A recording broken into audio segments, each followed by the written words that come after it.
Today we're here to talk about the Tuscana planned development rezoning. Again, we are in District 1. Your district commissioner is Nicole Wilson. And this is her email, district1@ocfl.net, and I'll hand it over to Commissioner Wilson for any comments. Thank you so much. I just want to thank the applicant's team for being here and my residents for being here. And of course, we even have some media here this evening. I know that this has been a project of great curiosity to many people, and what I'm hopeful for this evening is that we are able to get some answers to some questions that we all have. I just want you to make sure that you stay in touch with me. We try to make sure that everything we have coming down the pipeline, big or small, that we share, because the things that some people think are small, we understand can be very big and impactful. So if you don't already, please subscribe to my newsletter. We put all of the upcoming meetings in that, and hopefully we will, at the end of this, have a better understanding of what the proposal is, and then hopefully they will have a better understanding of what residents are concerned about. Thank you. All right, so I'm going to go over the request in a little bit of detail here. The project acreage is 261 acres. The request is 1,266,000 square feet of commercial, 2,790 hotel rooms, and 5,300 multifamily units. Again, we are located in District 1. This is a zoomed out aerial of the subject property. It is within what is known as the Shingle Creek area. This is a zoomed in area of the subject property. It would be accessed via an extension to Westwood Boulevard.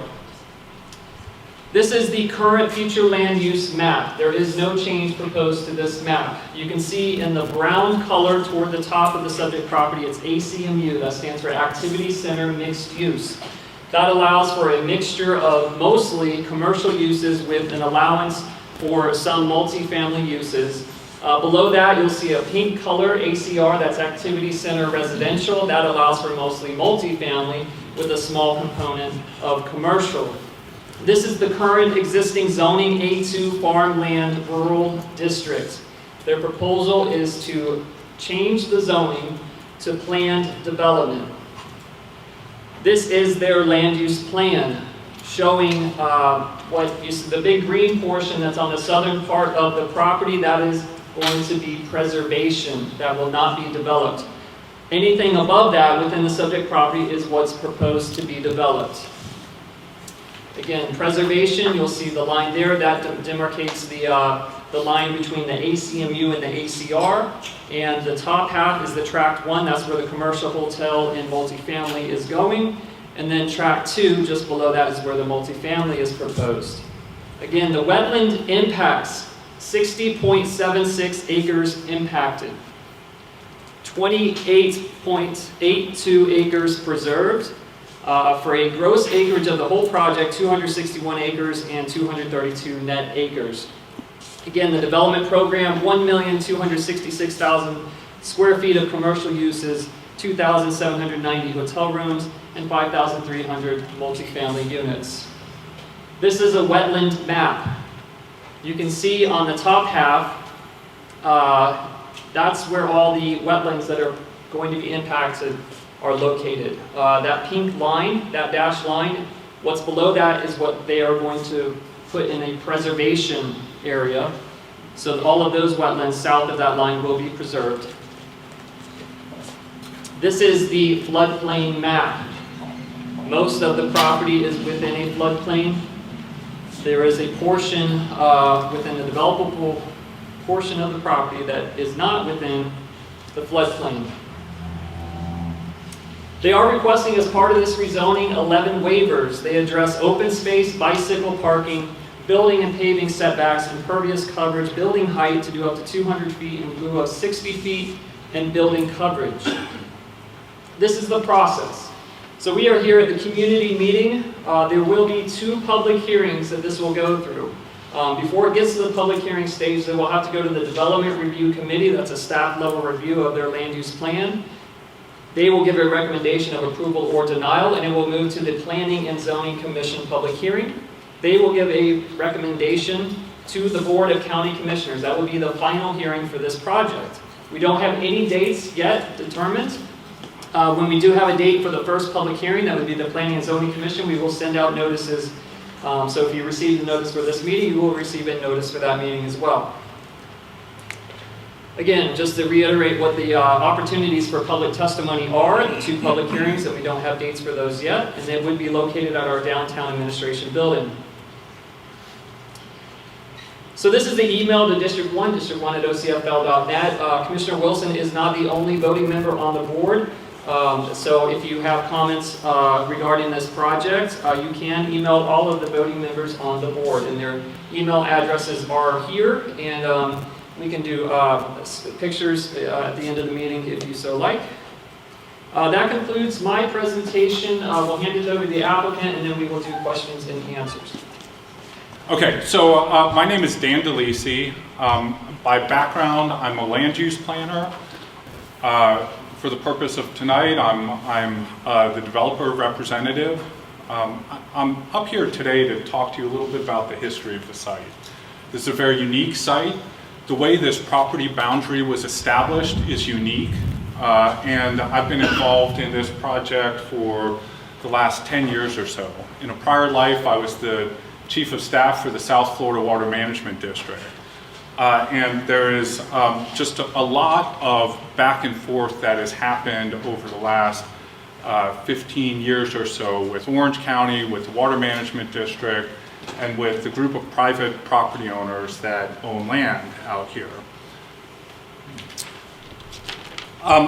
Just from a historical perspective, what we see up there are multiple different colors, but the Shingle Creek Preserve is to the east of this property. This property was platted, this whole area, certainly well over 1,000 acres, was platted in 1912. It's almost entirely in private ownership. You can see the different ownership patterns out there. The darker brown represents a private property owner group, not any individual, but a group of people that got together that were looking to aggregate and develop the property probably about 15 years or so ago. The lighter green is property that is owned by the Water Management District. Now those properties were acquired to offset impacts of development. So in other words, Orange County, when they developed the convention center, impacted wetlands, they filled wetlands, and to mitigate, they purchased properties within this plat and conveyed it to the Water Management District. The Water Management District and the state have scattershot ownership of parcels and plats like this throughout the state. I've dealt with plats like this in multiple areas: Miami-Dade, Palm Beach County, Martin County, Southwest Florida. And I could tell you, unless land is in public ownership, it's not preserved. It just isn't. In Southwest Florida, one thing we see is a lot of poaching going on. If people can't utilize their land for a home, they utilize it for whatever they can utilize it for, whether it's ATV riding, whether it's hunting and poaching. In the case of Southwest Florida, that's what it's going to be.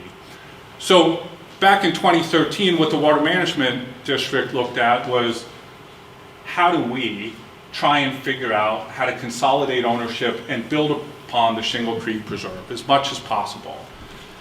There was no path forward to get every parcel in this plat. Property owners from all over the world own parcels in this plat. No path forward for it. No funding, no mechanism to actually dedicate the time to find the people and find willing sellers and compel people to sell. It just wasn't going to happen. So what we came up with was a 3-tiered plan to try and acquire as much land as possible, consolidate it so it could be managed correctly. And by the way, this isn't all pristine land. There's exotic infestation at the north. It has to be managed in order to be taken care of and go back into a natural state. So we created a 3-pronged plan. One was to try and do some initial consolidation to create a development area and a preservation area. A small compact development footprint and an attempt to preserve everything around it. And so we did some initial land swaps with the group of properties in brown. And you can see those land swap areas are highlighted in green. Green is what was conveyed to the Water Management District. Brown was what was conveyed to the property owners. In total, the Water Management District received 65.3 acres in exchange for 57 acres to the private ownership group.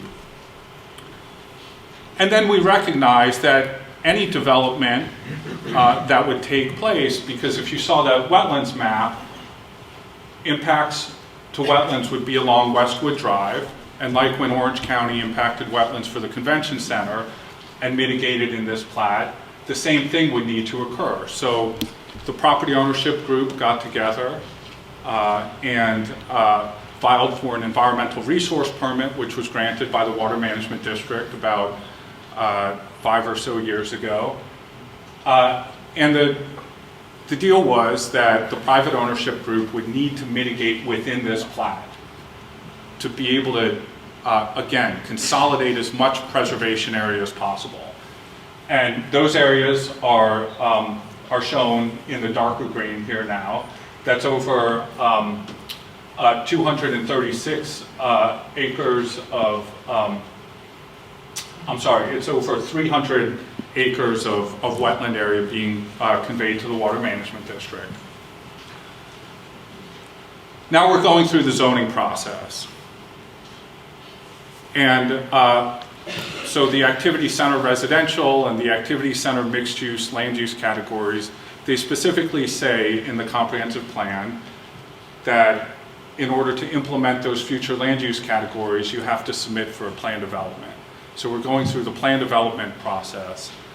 And through that process, we've had a lot of back and forth with staff. And the goal has been to come up with the most compact development footprint possible. And that is where you see that southern half of the project in green.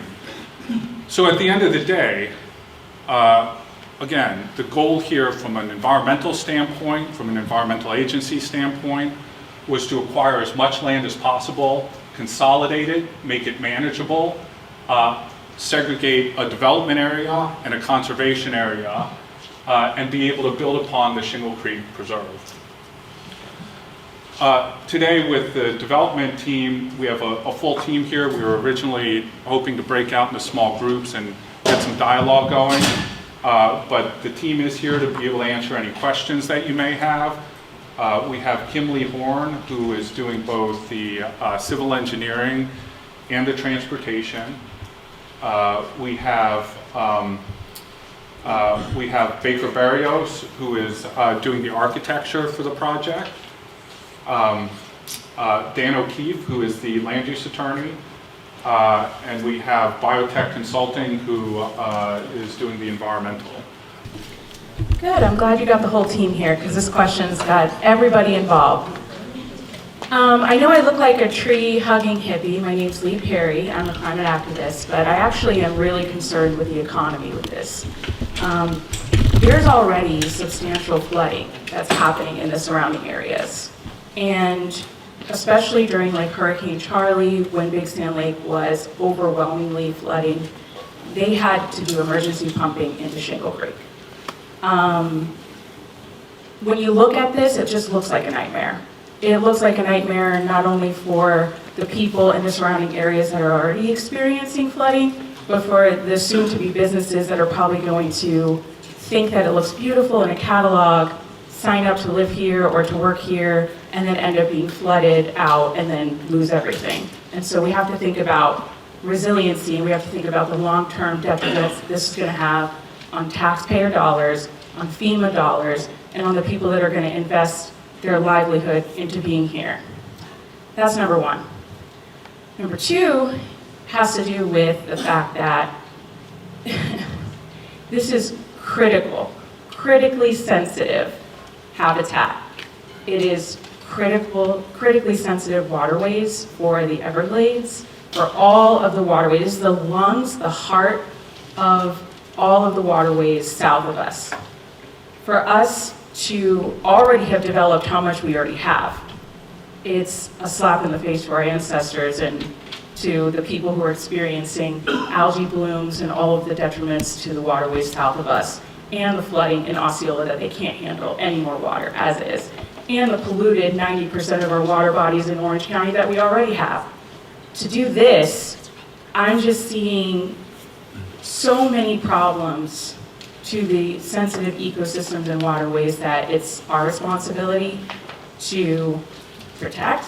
And I'd love to know why Orange County years ago didn't change the zoning for this sensitive habitat before it was even purchased and repurchased. Because it's just so critical to our survival to protect our wetlands, and we're completely planning on mass grading them and wreaking havoc on our waterways for profit. So I'd like to learn a little bit more about that. What was there a specific question? What happened to the zoning, and why is it still so dense in its zoning currently? And what on earth are we going to do if there's another emergency flooding situation, even after a tropical storm, which we've already seen during hurricanes and even in Nicole? What are we going to do? What's the resiliency plan? Not certain if the applicant team has any thoughts on the flooding questions or concerns. Anything to add in here, Jennifer? Good evening, Jennifer Stabler with Kinley Horn, civil engineer. Certainly understand the comments in regards to flooding and stormwater. From a stormwater perspective, any site that is undeveloped that gets developed is required to meet all state and local criteria as far as withholding stormwater, so that it doesn't discharge any more than it's discharging under today's standards. So what you're seeing, I think on one of these maps has a floodplain map. Floodplain, for example, we want to talk through that for just a brief moment. Floodplain can be hydraulically driven or volume driven. A large amount of the time it's volume driven, so you're seeing an area, not a volume. So it's affected by the volume that's being withheld back. So if you increase the volume, meaning the depth, the area can be decreased. Okay. Lee, your second question. Unfortunately, I do not have that information at this time. I myself have asked, why was this property given activity center land use when the county adopted the original future land use map in 1991? Unfortunately, we don't have details at this time, but I will continue to search the historical record and see what I can get for you. Sir. I have a number of questions. My name is Eugene Staccato. Impervious features on this property, you said you're going to have flood protection. Is that for the first half inch or 1 inch of the rain event? Civil engineer. Impervious features on this property, when you impact the entire property that you're going to develop, what are you going to do with all the water, not just the 1 inch rain? Sure. I think he's asking half inch, 1 inch. I think he's looking at water quality. Yeah, so New storm. What are you legally water- responsible sure. or designed to? Sure, so stormwater criteria for the impervious, there's attenuation, which is holding back, and treatment. So I think your question is in regards to treatment. The water management district requires 2.5 inches times the percent impervious that you're proposing on the site. That's the amount of treatment that will be required to provide in the ponds. So that's impervious, and you're going to hold that water back and retain it, and then release that at a natural rate, or is it a design rate of something? So it cannot be released any more than the pre-development stormwater rate coming from the site. So first we model a site, we understand what that pre-development, meaning what it's doing today, how much stormwater is running off the site. We are required not to discharge any more than that. Oh, so the next thing is, do you guys have soil maps of what you're going to develop, or at least the list of soils that you're going to be developing on? Do you have it on? I think it's part of our aerial? application. Do you want to show, if you want to flip through? Because I'm reading Central soils, which are Go ahead. No, I was just going to point out, I guess it wasn't part of that, the screen, but I apologize for that. As part of our application, we do have soil maps that are included. Okay, but what are the soil types what's the best soils are you developing on? Is it the Smyrna soils? So a large majority of the site, and I don't have them memorized, so large of them are Smyrna, wet fine sand. We've got some, so some potential, there's a lot of them that looks like they're probably a BD soil type, if that's the 44. And then there's some fine sands as well. Okay. I feel like a majority of it is. Samsula, Mountain Basinger. Okay, Sam Schuler in that USGS book says the soil is a map unit nearly level, very poorly drained. Okay, that's the one. The other one you're talking about that is a Smyrna fine sand, which is in that area. The soil is nearly level, poorly drained, large flatwoods, typically slash pine. Slash pine is a fact wet plant. Now, developers I know to consider that a upland type thing, but it's actually fact wet, meaning it is a tree that grows in wetlands. So you're developing basically in a total 100% wetland, although you're pushing it. And how many feet of fill are you bringing in to actually do this job? Because what I've seen in Lake Nona is they're bringing 5 to 6 feet on top of what I consider scrub. In the wet areas, it's 10 to 12 feet. So how many feet are you going to bring out, which displaces all that water potential? And you're going to have to dredge this whole area to get the muck out. So what are you going to do, demucking, and then bring it in the soil? So the site, as far as the amount of fill, I don't know that number right now off the top of my head. We have a fully engineered design the entire site that would tell you that number of fill. But any fill or anything that were added to the site, obviously we've got, that takes into account those soil numbers. We take into account into our curve number calculations, which are taken into account to that pre-development and post-development discharge, and will be required to meet all standard criteria that from both water management district and county. Okay, as a casual observation, after like Hurricane Ian, I drove around the county for a good day or two, looking at the sites, Rouse Road, which totally flooded because of historic topography there. And then I went down Lake Nona, looked out there, looked at the city of Orlando, what they've done. None of the areas actually flooded, but it was very well engineered based on good civil engineering. It all flooded Lake Mary Jane. Those people got 2 feet of wonderful water going through their homes, and Moss Park Road actually had a river going over it with sirens, salamanders, swimming, getting crushed to death by the hundreds. I have video of it if you'd like to see it.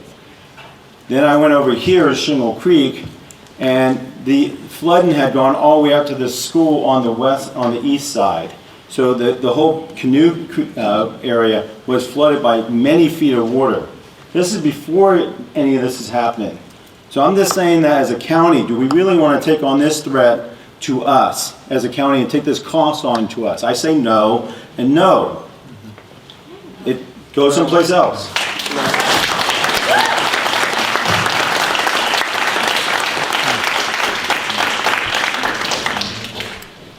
Although I agree with the previous speaker, when you talked about the impacted acreage, it looked like it was 68 acres or something. But when you look at the map, it looks like at least half of it is impacted. So I was wondering, is the water storage from the runoff part of the impacted area? Also, I think you said 57 acres had to be purchased from private owners. So to me, at the very worst for Orange County, you should be limited to 57 acres of development and leave the other 210 acres as wetlands. I mean, if you feel you want to recover the value of your 57 acres of private land that you bought that homeowners or other people owned, I think you shouldn't piggyback on the other mitigation areas that had previously been bought by Orange County, and you should limit it to just that small amount of private property that you bought that you feel you need to develop.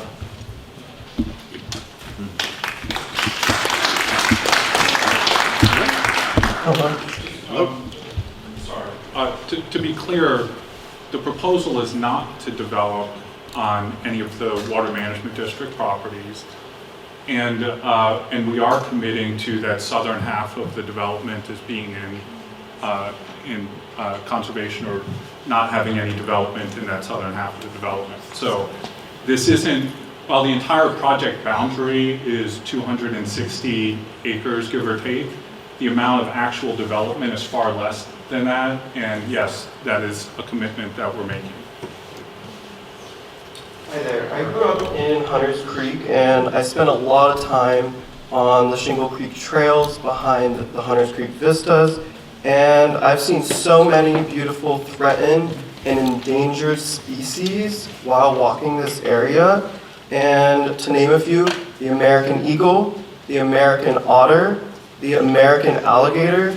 And I just want to say that I think this development is very un-American, and I'm wondering if this space has been monitored for endangered and threatened species.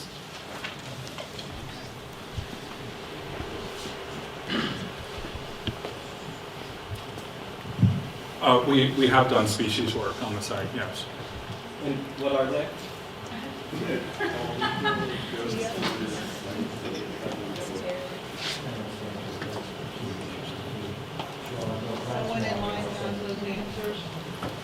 Hi, Stephanie Sevilla with Biotech Consulting. I've been the biologist on the property since 2015.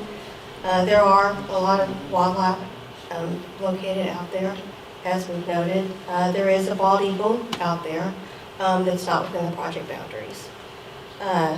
As required by the state, there will be monitoring for the bald eagle's nest if there's any development during the bald eagle season. As we've already stated, we are preserving the lower half. In my opinion, the lower half is, to me, the most valuable piece of property for us to preserve. That's where we have our best wetlands, that's where we have our best uplands. The wetlands on the north piece of the property have a lot of impacts from past developments, from seed source, most notably the old world climbing fern. Is pretty intense in the north half, whereas the south half has not experienced that. So preserving the south half and implementing a management plan to eradicate the old world climbing fern would be really important and beneficial to the Shingle Creek drainage basin. Gives you more information later on the environmental studies that are a required part of the development process. One more question. I'm wondering why you guys aren't showing the actual how this development is going to look, because I've seen it and the bottom half that is so-called preserved looks like it's just going to be turned into a bunch of retention ponds to mitigate flooding, and I don't consider that preservation. So I can speak to that question. There are, in fact, if you were to search this case through the county's online system, part of the application materials do include concept plans. None of that is what we're talking about today. What this application is a rezoning of the property. At that stage, what we're talking about is the proposed use, how much of the use, and the development standards that are applied to it. We do ask the applicant to submit a general concept plan for staff's review in that rezoning process, but that's not necessarily what the development is going to look like at the end of the day. So as Jennifer was mentioning, they have not done, there is no final engineering of the site that's done at the early zoning process. The question before the board when this ultimately gets there is, should this rezoning be approved? Is it consistent with the rules, regulations, policies, goals, objectives, and the comprehensive plan? And then, is it consistent with the future land use? And how much and what development standards to apply or not? so I'm looking at this right here, and you're saying preserving the southern part. What I'm seeing is just a huge gash in between really critical wetland area. And while I'm really appreciative that you guys are very concerned about the invasive species that are there, leveling that land to get rid of it, so getting rid of all the species that it was affecting, doesn't seem very effective to me in preserving that habitat. But I do appreciate the, gesture. My question is, we already have a 250 acre hotel space, Rose and Shingle Creek. What was the reasoning for, why do we think that another one needed to be built right here?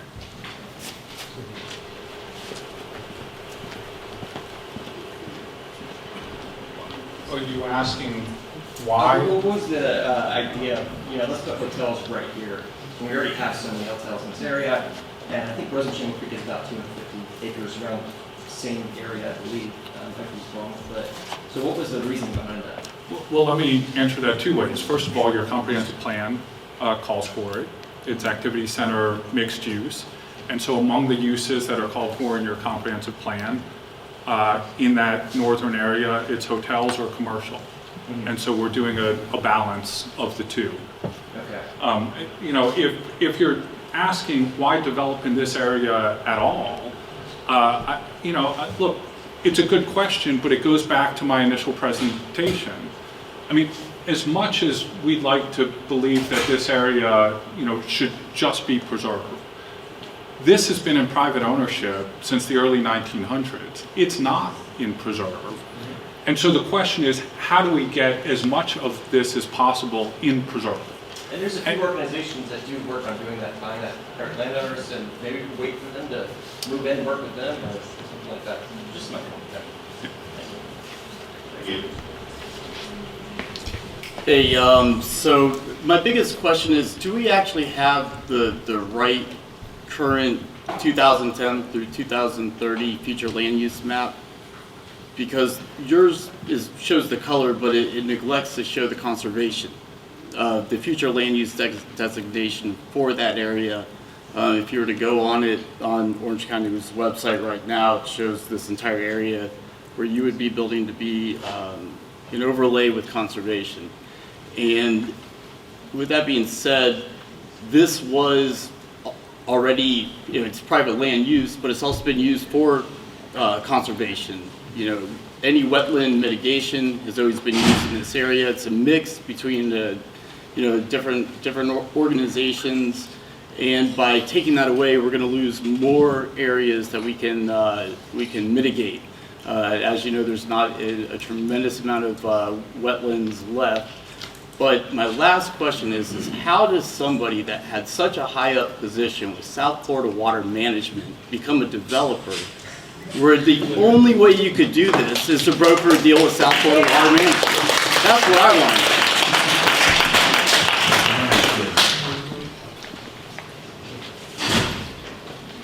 All right, sir. He didn't answer the question. Doesn't matter. Don't think he has a good answer. As I said at the beginning, I'm a land use planner. I've always been a land use planner, both before and after I went to the South Florida Water Management District. I'm consulting for the developer. I am not the developer, and I have history on the site. There's also a question about land use in there. I can confirm that this is the accurate future land use map. Over here we've got the accurate current zoning map for the property. There are various layers that go on top of all of those things. You got floodplains, wetlands, other overlay areas, etc. But there we go. We got A2, agricultural zoning. Had that since the beginning of time, 1956. And the land use over there, which has existed also since the birth of land use in the 90s. Thank you. My name is Tim Hay. I'm the president of the Sand Lake Point Homeowners Association. We're not in the immediate vicinity of this project, but we're definitely impacted by it. Lee kind of alluded to our situation, Big Sand Lake. Our lake has been over the normal high water level designated for this lake for the past 8 years.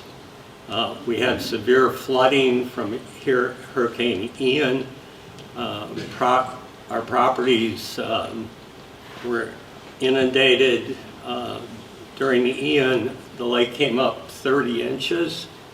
So you can imagine how far up on the properties that water came. We've worked with the county, the planning department in the past on our lake basin. We kind of came to find out about 10 years ago that development, and I gotta believe this is similar, that development in our lake basin occurs and is designated that they can get a 100-year flood off their property I think it's 24 to 48 hours. That's how it's designated. We were told the same thing, that no less runoff will come off the property than it would occur naturally. But our empirical evidence just doesn't show that. We had the ability quite a few years ago that if we would have required these developers to handle a 100-year flood, contain a 100-year flood on their property, but that's not the way these are designed. These are designed to get floodwaters off their property as quickly as possible so that their parking lots and their hardscapes don't flood. And it really doesn't take a much bigger retaining pond to accomplish that. My question is to the county, we're looking at a virgin piece of property here. Is there any way, if this development goes through, that you can require them to hold a 100-year flood on property? And I don't care about their perk test. Thank you. So the answer to the specific question, do not have for you at this exact moment, sir, but I do want to point out that when this does get to the Board of County Commissioners, they do not just have an option of everyone thumbs up, everyone thumbs down, approve or deny.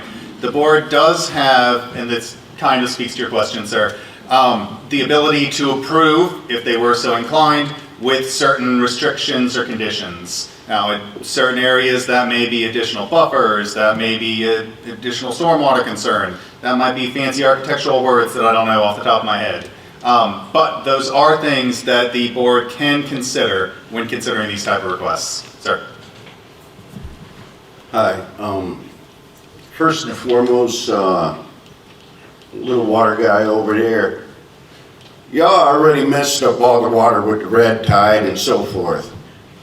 So I don't know what the heck you're talking about, but all that runoff already from them buildings. You want to put more up there and then also clog what cleans the water that goes into the lake, that goes into other lakes, and later out into the Gulf. So, you know, you sold out long time ago, because that red tide didn't start yesterday. Now, the bioengineer or whatever, can she come up? You have a question? I do. You said that yes, you. You said that the most important part, could you go back to that where the preserve is going to be? And now you said that is the most important area and should be preserved. Habitat quality. Habitat quality.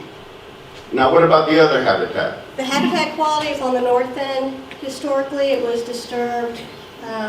Maybe in the 50s, it was clear cut and it's slowly regrown. But it has a lot of seed source, mostly the old world climbing fern. It's growing up and making like... And that's from where? The buildings and stuff from up there? Old world climbing ferns probably brought in by wind. It's a seed source from other old world climbing fern. Probably from the buildings, you know, up there that started already messing up the preservation area. No, it's... Yes. Yes. Starting to mess up? Right. There are So now if you spots. build more towards the area you want to preserve, what's going to happen? Well, we have... Not to mention all the four-legged and little creepy crawlers, and I don't mean these people buying property. I mean, you know, what's going to happen to all that? They're going to start going out, they're going to start getting killed because they're used to going certain areas, correct? Will you turn it to the aerial? Okay. So this area right here is the preservation plan, and it stops, or it starts right about there. Mm-hmm. So, you know, that you have most of the Shingle Creek preservation area, all the Shingle Creek, the main Shingle Creek area here, And then all this up here is scattered with other private landowners in South Florida Water Management District ownership. So when this gets preserved, the wildlife is going to be able to keep continuing through this wildlife corridor. But I see a lot of green where they can all travel, am I correct? I'm sorry? I see a lot of green where they're allowed to travel and Yes. do, but you know, four-leggeds do at the moment. So if you close them, keep bringing them down, where are they gonna go? They're gonna go into the path of the humans that want to kill them because they're a nuisance. Well, the So why are we development's gonna stop protecting them? there. That's the main plan. We gotta protect the whole area because look what's already happened. Well, what we're doing is we're preserving this lower half to continue the wildlife corridor for this area down here into the main Shingle Creek area. And this is going to be put into a management plan that's going to But manage. we're all it. connected. Why are we building little corridors for them? They should be able to be free. They've already established enough human presence and waste in the area. So we do need to keep things moving on. We do have limited time this evening. I think we've discussed this topic. Thank you. Hi, I have a question and then a comment. My question is what's the plan for emergency pumping?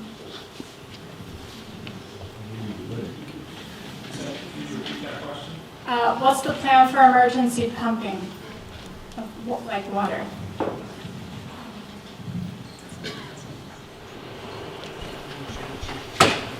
There is no emergency pumping being proposed. It's meet our the engineering, stormwater attenuation and treatment requirements. I mean, I can't. That's a point of concern that you might want to figure out. But onto my comment, I guess, is looking at this map, it's a pretty awkward map. It looks like a toe-in into this area of land. It's like a sliver in. And when I'm hearing about these plans, I just think of how it's just so tone deaf from the state of the world. You know, we have society is like, as my previous speaker was saying, like the animals are going to be displaced. You don't have a plan for emergency pumping. Climate change is going to change all sorts of things that we're not ready for. And we have enough urban sprawl as it is. Once nature is disturbed, it cannot recover. Orange County is not South Florida. Orange County cares about sustainability. This is backwards from the Vision 2050 plan and is not aligned with Orange County goals. Thank you. Thank you.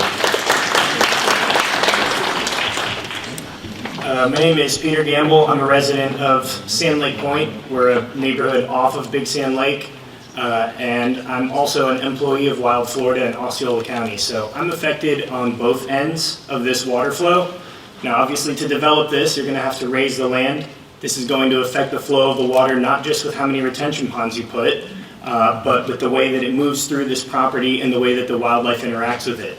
We have already seen what happens when our local sand scrub habitats get destroyed with Apopka Vineland and Darrell Carter Parkway. When they put a Publix and an apartment complex there, that road went underwater the first hurricane. So there's no way that doing this is going to prevent less of that. We already have enough of an issue with the flooding at Big Sand Lake, like the president of our homeowner association was up here and just saying.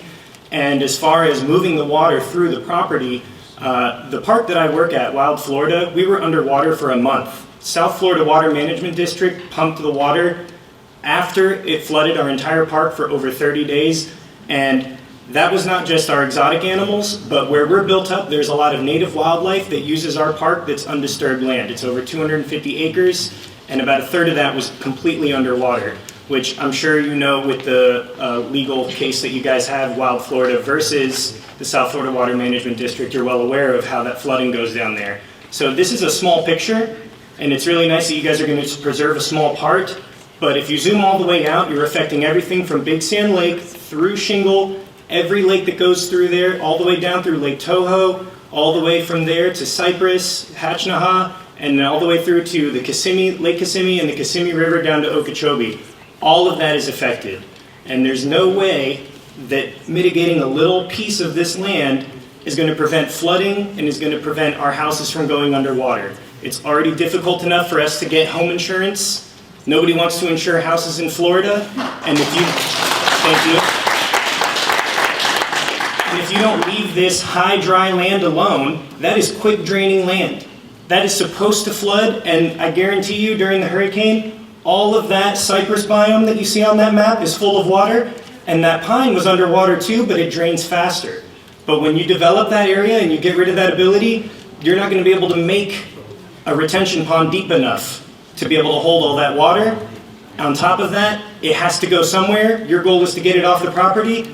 If it's not affecting my home, it's affecting my place of work, and I strongly disagree with every single part of this project. Thank you.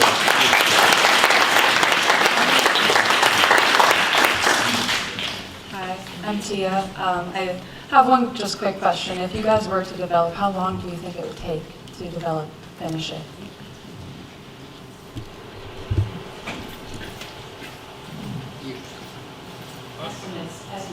Yeah, I honestly I have no idea. I mean, it could take. Huh? Over a year.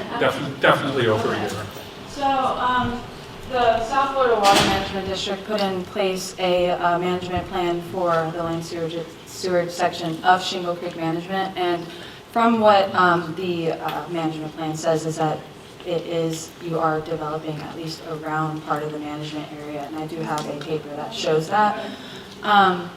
And that probably shows, because it is sections here and there, and that's probably where the private land comes into here. But back in 2016, the FWC identified the area in and around the management area as a biodiversity hotspot and a priority wetland for listed species.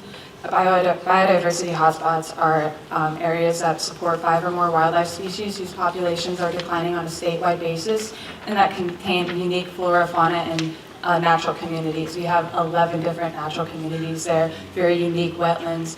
And you talk about the exotic plants and the non-natives, but we have 11 threatened, endangered, or commercially exploited plants that are, and some endemic to that area, where being that they only grow in that area.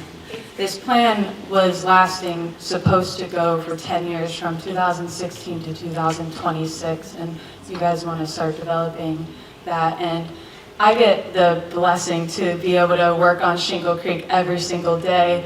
And when Hurricane Ian hit Florida, it came up the south end and flooded out the Everglades, which is where Shingle Creek and all the water that's north of Florida, because, I mean, if you know any history of Florida, it just declines and goes down in elevation, so that's where the water goes. So when Hurricane Ian hit us and came up the south, it flooded out anywhere that water was supposed to go. And I mean, it is kind of upsetting to hear that you don't have a emergency flood plan because of reasons like that. When Shingle Creek got hit by Hurricane Ian, it was flooded out for, same like Wild Florida, 30 days, probably a little bit longer, and we couldn't even send people out on that water because our parking lot was flooded up to your knees. And the endemics plants that you're affecting are plants like the giant air plant. It is a monocarpic plant. It flowers once, and these are plants that are being affected already by like species that were brought here, and you're going to be taking out a very large portion of it. I don't really have a question. It's just very upsetting that this is happening, just because this is a very important ecosystem for a lot of wildlife and a lot of invertebrates that are dependent on these wetland ecosystems. And if you were to develop, you're going to raise that land, you're going to kill that wetland, you're going to flood out people's houses, and you're going to kill habitats for your community, and as well as our native animals and our native plants. And if we keep doing that, we're not going to have anything, and Florida's not going to be what makes us love Florida. One thing I want you guys to think about, because I'm a Florida native, born and raised in Orange County, and I grew up going around and just seeing abandoned buildings. And I just wonder why you guys don't look into maybe refurbishing those and redeveloping that land that already got developed. hope you all have a great day. All right, there we go. I'm going to take the blame for this, for rambling on a little bit too much in my intro, but I just want to let everyone know that we are running low on time. I want to make sure everyone who wants to speak gets a chance to speak tonight, but I want to let you know that if you do not get a chance to speak tonight, this is not your last opportunity for public comment. There are still the public hearings coming up. If you're not the public speaking type, again, our contact information will be available. Call, email us anytime. We'll have the conversation. We'll get you the information you're looking for. Thank you. I'm Cheryl Rogers. I'm not going to belabor the points about the purpose of wetlands, but you know, a lot of people wonder why should they care if it doesn't touch them, if the property is not impacting them. And I would say that, you know, if this development goes through, the developer over here, they're going to make tons of money. But all those people around the, you know, whose lives are touched, whether it's because they work there, because they live there, when they get flooded in the next storm and maybe lose their home, that's going to set a precedent. So if this thing gets approved, the home that gets flooded next might be yours. So I want everybody to think about that. And there's more, because the whole homeowners insurance crisis, the whole thing exists because we are building where we should not be building. And you know, it's like if the surrounding homes continue to get flooded, all these insurance companies, the few that are left, they're going to pull out too, and our rates are going to skyrocket even more to the point where we have no home insurance. And we can attribute it all back to irresponsible development. There is responsible development. I am not against development. I'm against development on wetlands. So, in my opinion, this project should be a clear no. The rezoning should be a clear no. It's time for the rights of the many to be placed over the profits of the few. Thank you.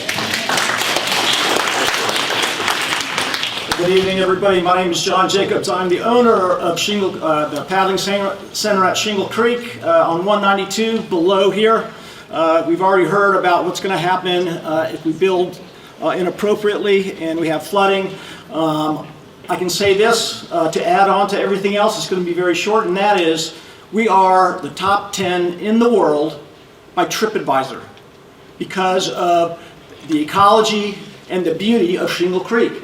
We bring in 300 to 500 people a week that come out and see us, and many of those come and see us multiple times a year. People from local, around the state, across the nation, international. And if you want to kill a golden goose, this would be a way to do it. And I say, do not do that.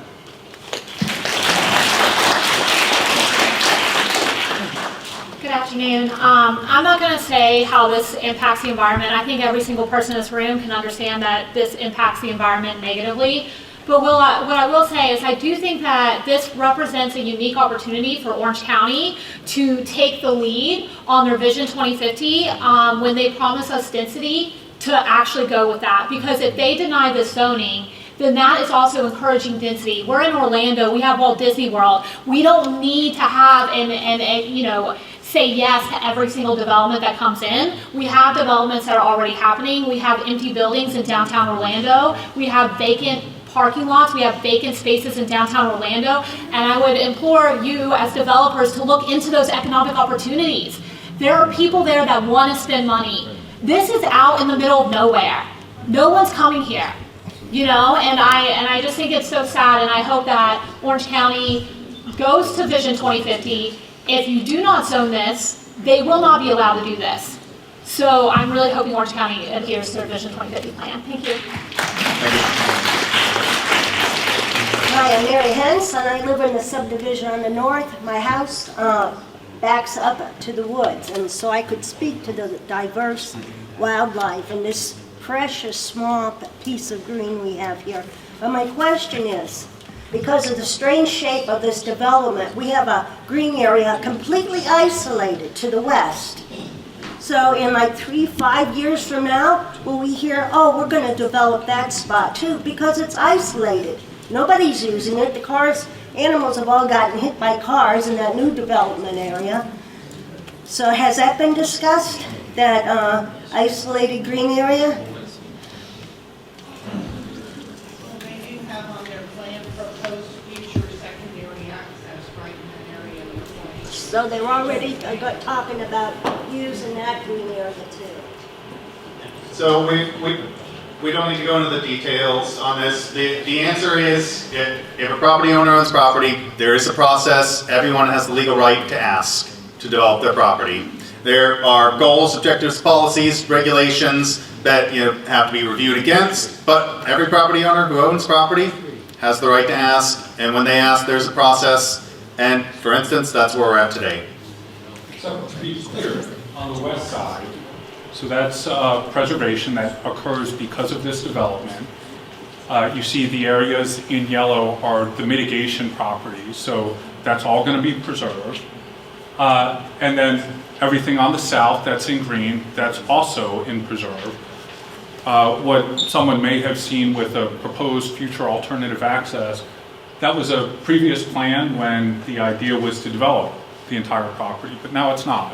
It's to preserve that southern area, preserve the area you can see in green on the west, and that's the plan. And ideally, once we're done with this, and then that third leg of the stool is to do public acquisition of the donut holes, you won't see any other development here except for what's in that red area. Hey, just got one question. Have you guys budgeted for the economic repercussions of this scenario, and then have you budgeted for the profits that come from this area if you choose to do so? Say that again? Yeah, have you budgeted for economic or the environmental and economic repercussions, like monetarily wise, of developing on this area? And then have you also budgeted for the profits that come from this area? So the economic and environmental problems, you say, from profits or monetary benefits or risks. Like, what is the money? The money that comes from like the surrounding area issues, like flooding. Yeah. So with every impact, if you will, that we have, there's a mitigation associated with it, and yes, that has been budgeted for. So those other areas of preserve occur because development occurs. So we're able to put that in conservation permanently. That's the trade-off.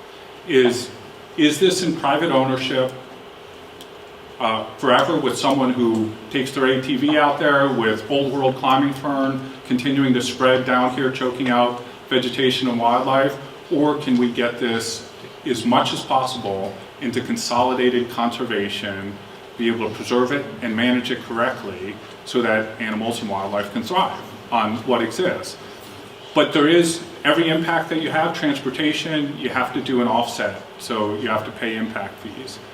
So every type of service that government provides, again, you do that analysis and you mitigate for any impacts. I guess what I'm asking is, do you have the numbers to like present? Because I think that's an important point to make to your audiences. What is the profits that are coming from this area? And then if there's flooding that comes from the wetland because you're commercializing the area, what are the repercussions of the surrounding area of the threats? So we don't have that information available today. I do want to mention everyone, we are officially over time. We're going to stick around for a little bit. I want to get everyone else in line, but if we could please keep everything a little bit more concise moving forward so we can get everyone a chance to speak here. Yeah. Thank you. Hi, I'm Lebanese, I'm 16, and I come on behalf of Put that Olympia. closer to your mouth so we can hear you. Thank you. I'm Lebanese, I'm 16, and I come on behalf of Olympia High School to talk about Shingles Creek impacts on temperature rise and climate change. Today, I would like to address the removal of vegetation along Shingles Creek and its potential impacts on temperature rise.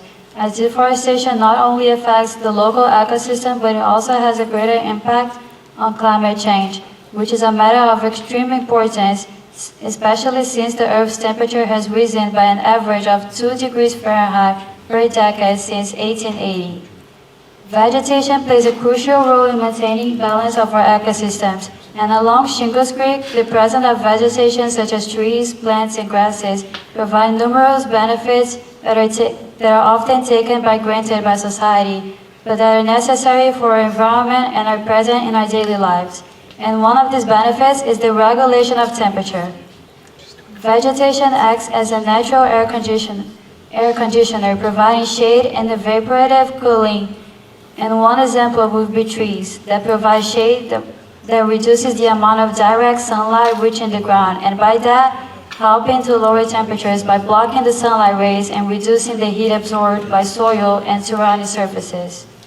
Additionally, vegetation also releases water vapor through a process known as transpiration, which cools the air. And without vegetation, the cooling effect of transpiration would be lost and the area would experience higher temperatures. Furthermore, vegetation plays a vital role in climate change. Through photosynthesis, plants absorb carbon dioxide, a greenhouse gas responsible for global warming. By removing vegetation, we not only lose this valuable carbon sink, but we also release stored carbon back into the atmosphere, aggravating the greenhouse effect and contributing to climate change. The removal of vegetation along Shingles Creek would also disrupt the local ecosystem, since plants provide habitat and food resources for various animal species, including birds and insects.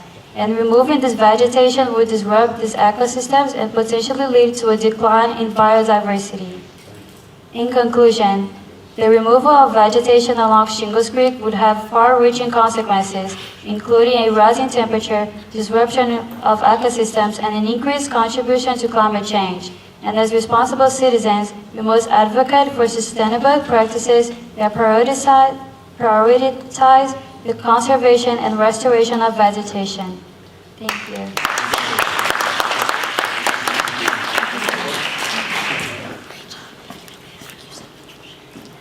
How you doing? I have a couple of comments and then a question. Comments that I have is the development on the land should have been developed when they first acquired it, right? This was bought about 1950, 1940. So why didn't they develop it then? Flooding is already happening in this area. So your development is gonna cause more flooding. It's inevitable. Like, I don't understand why profit and greed is shadowing your mind. Private land in Shingle Creek is already developing a disaster, but the wetlands that are there now are actually helping with the ecosystem. It helps filter the water.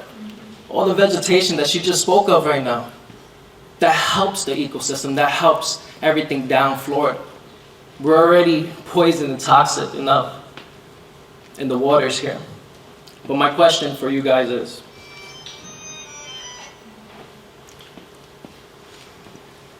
why can't you guys apply for the funds and grants available to you guys to buy the property? Why are you going towards the city? That's for the city. Oh, that's for the city, yeah.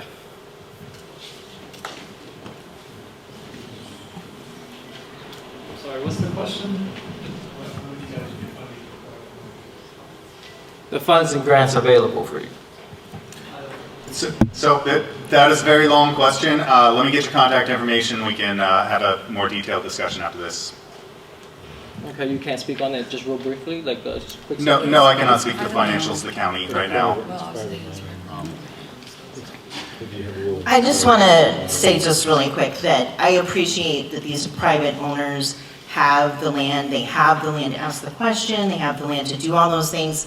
They have that right. This is America. You can own land. But at the same time, there is a saying, if you believe that, then I have some swampland in Florida to sell you. And you took a risk when you bought swampland in Florida. And you bought the wrong swampland in Florida because we've developed everything else, and this is the last bit. And I hope that Orange County, when you do have to develop it, because we do have to respect some people's rights, you give as very little as possible. Thank you. Thank you very much. Okay, can I wait? Right here. Okay, I'm probably one of the rarest breeds in the room because I am born and raised here as well. In Orange County. My mother was actually in politics, so, you know, I go way back. Leave it alone. All I can say, ma'am, talking about trying to make it sound as minimal as possible, the little bit of area, it's only this much. This much is too much when it comes to our wetlands. 1 acre is too much. 1 more wetland acre is too much development. We cannot take it anymore, this state of Florida. It's insane. Final statement, that little piece that you want to take away because you're saving all that is just as important as all that you're saving, and all of that is way more important to the Everglades than another hotel development on International Drive is to Orange County, period.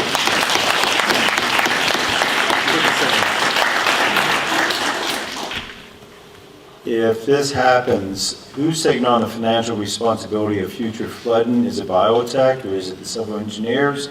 Who's taking on the financial responsibility of future flooding? That's my question. The public. Someone answer that. Is Orange County going to answer to Big Sandy's flooding, or? So is it going to be the public takes on that? We, the people, we will subsidize you guys again? Or are you guys putting up a bond of a couple $1 billion and holding it? Because I'm getting tired of subsidizing developers. As part of the state and local criteria, we are not permitted to discharge anything additional off our site than what is going there today. So we are not allowed to adversely flood. You can look at the Orange County Code has a section, we are not allowed to adversely flood off-site properties. All right, everyone. I wanted to thank you all for coming out tonight. This has been absolutely fantastic. You know, let the commissioner say a couple words, and then I've got just a couple closing items. Yes, I want to second that. Thank the applicant for coming. I know this was difficult, but this is how we get to hear people's concerns. We absolutely heard from so many people from across this area. I want to just remind you, if you do not currently get my newsletter, please go to NicoleWilson.org, sign up so that you'll know what comes next. Any information the applicant wants to share, or if they want to do an FAQ, I will also send that out so that we're making sure that we're being a conduit of information. If you get home and you have more questions, send them to me and I will make sure they have that. So I just want to make sure that you all know this is the start of the conversation, not the finish, and I'm really proud of the turnout and the thoughtful conversation, so thank you. All right, and everyone, sign-in sheets. If you have not signed in, please do. You might notice that these public hearing dates all say TBD up here. That's because we do not know when they may be. If you got a notice for tonight's meeting, if you did not, if you signed in, your name will be added to the list. You will get a notice when these public hearings are scheduled. Again, thank you all very much. Have a wonderful night.